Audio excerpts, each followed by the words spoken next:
chul kan ma an chi chol dol wal kan ma wal ta kon ga dol kon ji ara dol ana ma shi ma to da midi ko goro e no baraling kan wo bandak pin bra ma ta ta de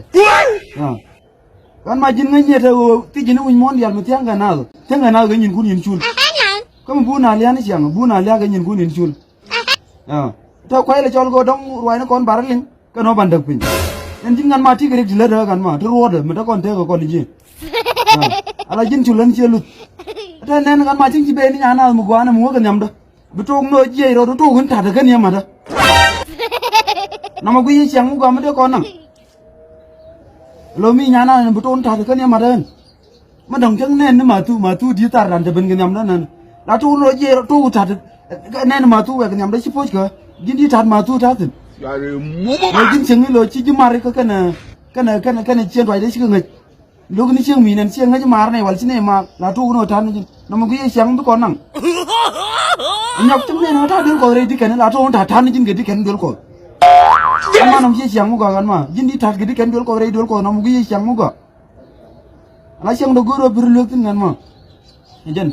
ta cái gì mình chỉ có than cái nhà nào bùng cái gì nào vậy coi yếm chỉ nào cũng coi chỉ có rồi quá lâu chẳng ngồi chỉ biết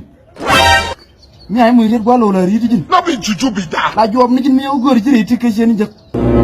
wala fal rek bala no way da ka ci ñaaru de ko ruedi jin sorry yo ro bi yeg ceng bu ko nang ko ni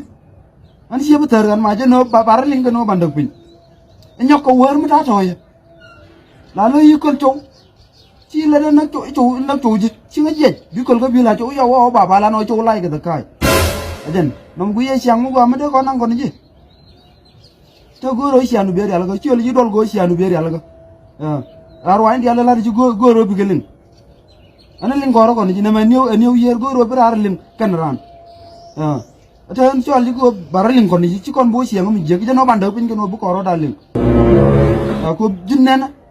ci cien way da ci nga ci ci mar ci ngai la lo ci mi nan de ni ji rir na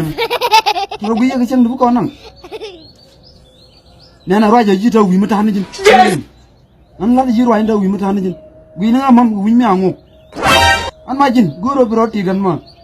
tan chwal ji go dong ci gang nan ga ji roi nan ga ji go bi cha nan bo go ya ci ga ka kon to kwai lan ma tu na tat wi na mam wi mi angu ba ku ngai di de roi da la da ling ga ala na ma jalo lo goro cha nan bu ko ring le te ga dana cha nan bu ko ring dio dong me la ga ta ga ci biet dio ci ko loi du ci gelim ko ku ala ga dio ci biet ta le mi la jeno mo ci le ngane an jajan ma lo nur bu ko re